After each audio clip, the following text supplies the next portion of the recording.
We're also working breaking news in the Aaron Hernandez murder investigation. This afternoon, the former Patriots tight end took the stand in Fall River Superior Court and answered questions from the judge as this murder investigation heads closer to trial. Eyewitness News reporter Steve Nielsen joins us live from the courthouse now with the breaking details. Well, guys, there's a lot of unexpected developments today in the Aaron Hernandez case. At the pretrial conference, the one thing we were expecting to have happen is a conversation about the possibility of a gag order. The defense wants a gag order in place because they're concerned about law enforcement sources leaking information to different media outlets.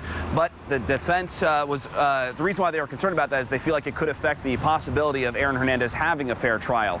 The judge heard those arguments and decided against that, saying a professional code of conduct's enough. So no gag orders in effect. But as I said, there was a few twists today. One of those being Aaron Hernandez taking the stand under oath and answering the judge's questions.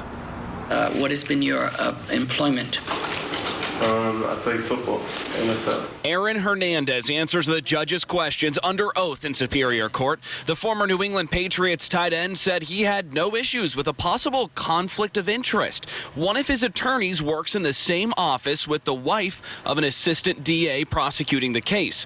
Hernandez is charged with the shooting death of Odin Lloyd near his North Attleboro home. At the start of the midday pretrial conference, Hernandez smiled while sitting with his attorneys uncuffed.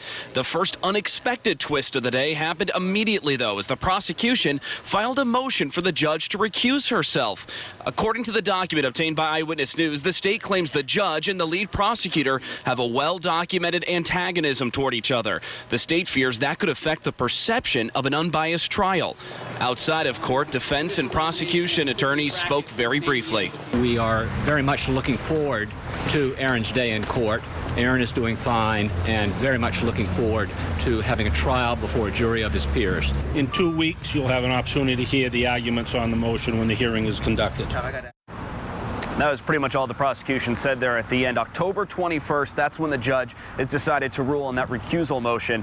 Also interesting to note here, the judge did allow for Aaron Hernandez to be at all future pretrial conference hearings. The reason for that is because of the magnitude of the charges against him. Reporting live at the mobile newsroom, I'm Steve Nielsen, Eyewitness News.